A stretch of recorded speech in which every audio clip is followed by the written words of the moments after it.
Anehnya saat terjadi pengejaran, tikus-tikus itu selalu lari dan masuk ke dalam lubang di sebuah gundukan besar. Karena ingin membersihkan tikus sampai habis, Kromojoyo meminta agar gundukan itu dibongkar. Ternyata di dalam gundukan terdapat sebuah candi.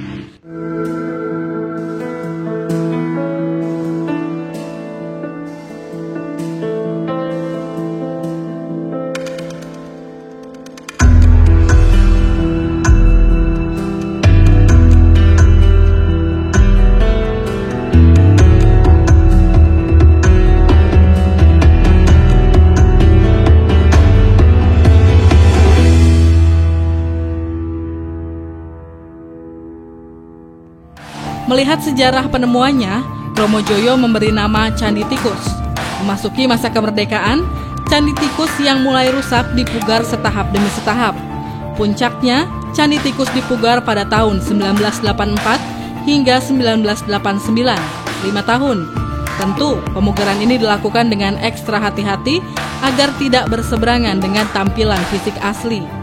Kini masyarakat bisa melihat Candi Tikus sebagai aset wisata sejarah yang kaya sentuhan estetika. Secara keseluruhan, candi ini lebih mirip dengan pertirtaan. Bangunannya dibangun di atas tanah yang lebih rendah 3,5 meter dari tanah di sekitarnya. Untuk mendekati candi, kita harus melewati tangga masuk di sisi utara.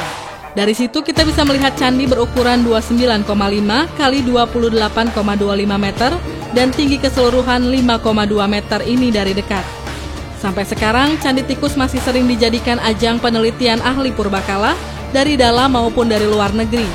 Kebanyakan, mereka ingin merangkai fakta sekaligus antitesis, sebuah teori yang menyebut semua bangunan yang berasal dari masa pengaruh agama Hindu-Buddha abad ke-15-15 Masehi adalah candi. Padahal bangunan-bangunan itu tidak selalu berfungsi sebagai sarana pemujaan. Sebagai bangunan berkarakter khas, Candi Tikus adalah ikon yang berseberangan dengan teori itu. Karena Candi Tikus memiliki pancuran dan saluran air yang konon berperan besar sebagai pengatur debit air di Majapahit. Di luar itu, Candi Tikus juga memiliki daya tarik yang tak bisa lepas dari rangkaian situs Majapahit yang tersebar di Trowulan. Candi Tikus merupakan salah satu bangunan yang mempunyai nilai eksotisme tersendiri.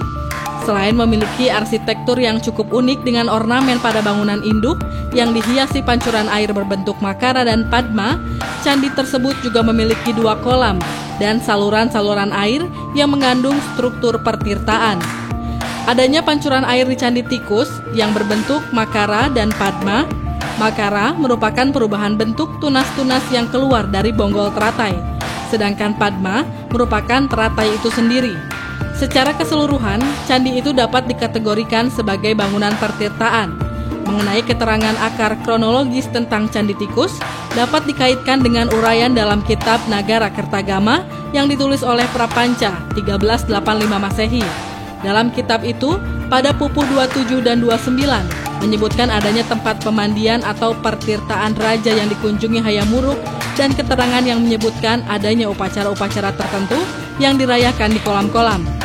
Meskipun dalam kitab tersebut Prapanca tidak menyebutkan secara eksplisit mengenai nama Candi Tikus, namun diyakini oleh sebagian besar pengamat situs kebudayaan purbakala, salah satu tempat pemandian yang dimaksudkan dalam kitab Nagara Kertagama adalah Candi Tikus, terkait dengan letak bangunan yang masih berada di kawasan Kerajaan Majapahit. Di sisi lain, menara-menara atau bangunan miniatur yang mengelilingi bangunan induk merupakan bagian terpenting dari gubahan arsitektur abad ke-13 sampai 14. Secara tidak langsung, bangunan candi itu dapat diyakini didirikan pada abad ke-13 sampai 14. Premis ini semakin memperuncing kebenaran bahwa yang dimaksud dalam kitab Nagara Kertagama mengenai pertirtaan yang dikunjungi oleh Hayam Wuruk dan kolam-kolam yang dijadikan sebagai tempat untuk mengadakan prosesi upacara-upacara tertentu, salah satunya adalah Candi Tikus. Meskipun Candi Tikus sempat tenggelam dari panggung sejarah dan kembali tampil 1914, namun autentisitas, nilai, dan kandungan filosofis yang terdapat dalam keutuhan candi itu hingga sekarang masih mampu terlestarikan dengan baik.